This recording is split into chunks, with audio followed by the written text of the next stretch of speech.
കേരളത്തെ ഉന്നത വിദ്യാഭ്യാസത്തിന്റെ ഹബ്ബാക്കുന്നതിനുള്ള വിവിധ നടപടികൾ സ്വീകരിച്ചുവരുന്നതായി മന്ത്രി ആർ ബിന്ദു. നിയമസഭയിൽ ചോദ്യോത്തരവേളയിൽ സംസാരിക്കുകയായിരുന്നു മന്ത്രി. കേരളത്തെ ഉന്നത വിദ്യാഭ്യാസത്തിന്റെ ഹബ്ബാക്കുന്നതിന് വിവിധങ്ങളായിട്ടുള്ള നടപടികൾ സ്വീകരിച്ചു വരുന്നു. ദേശീയ അന്തർദേശീയ മാനദണ്ഡങ്ങൾക്കനുസൃതമായ കരിക്കുലം ചട്ടക്കൂട് ബിരുദതലത്തിൽ ആവിഷ്കരിച്ചു.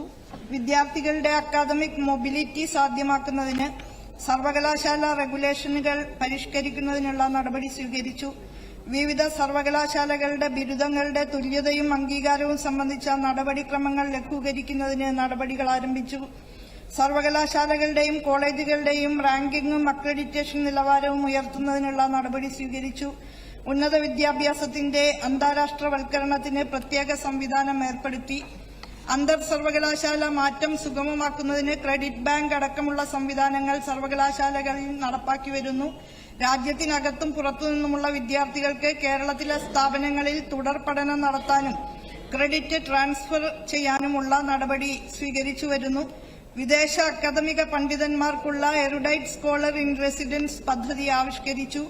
പ്രവാസികളായ മലയാളി അക്കാദമിക് പണ്ഡിതരെ സംസ്ഥാനത്തെ ഉന്നത വിദ്യാഭ്യാസത്തിനായി വിദ്യാർത്ഥികൾ കേരളത്തിന് പുറത്തേക്ക് പോകുന്നത് തടയാൻ നിരവധി പ്രവർത്തനങ്ങളാണ് സർക്കാർ ആവിഷ്കരിച്ചിട്ടുള്ളത്. 4 വർഷ ബിരുദം, പുതുതലമുറ കോഴ്സുകൾ, ഇൻഡസ്ട്രി ഓൺ ക്യാമ്പസ് തുടങ്ങിയവ ഇതിന്റെ ഭാഗമായാണ് നടപ്പാക്കുന്നതെന്നും മന്ത്രി ആർ ബിന്ദു പറഞ്ഞു.